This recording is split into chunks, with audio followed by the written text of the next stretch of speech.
খুব সহজেই বাসায় থাকা কিছু উপকরণ দিয়ে বানিয়ে ফেলতে পারেন এরকম একটি চিকেন মোমো। প্রথমে আমরা ডো তৈরি করব। এর জন্য নিয়েছি 2 কাপ ময়দা, 2 টেবিল চামচ রান্নার তেল এবং পানি এবং স্বাদ মতো লবণ দিয়ে একটি ডো তৈরি করলাম। এটিকে 30 মিনিটের জন্য রেস্টে দিলাম।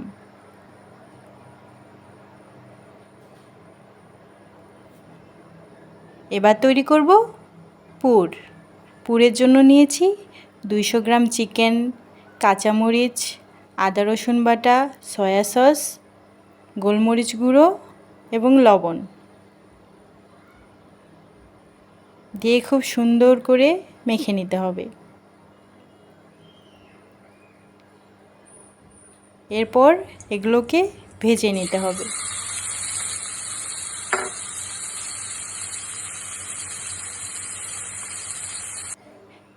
ভেজে রাখা পুর দিয়ে আমরা বানিয়ে ফেলব চিকেন মোমো।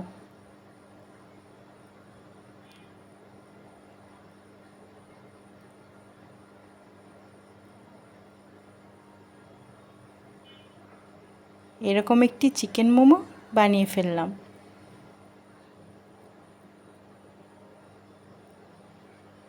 আপনাদের সুবিধার জন্য আরেকবার দেখিয়ে দিলাম।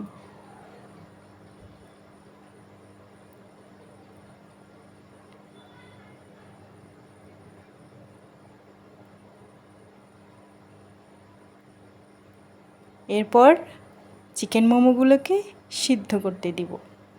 এজন্য আমি নিয়েছি পানি এবং রান্নার তেল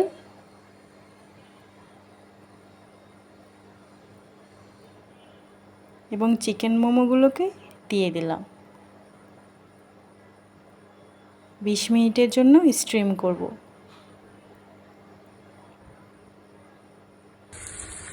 তৈরি হয়ে গেল আমাদের চিকেন মোমো।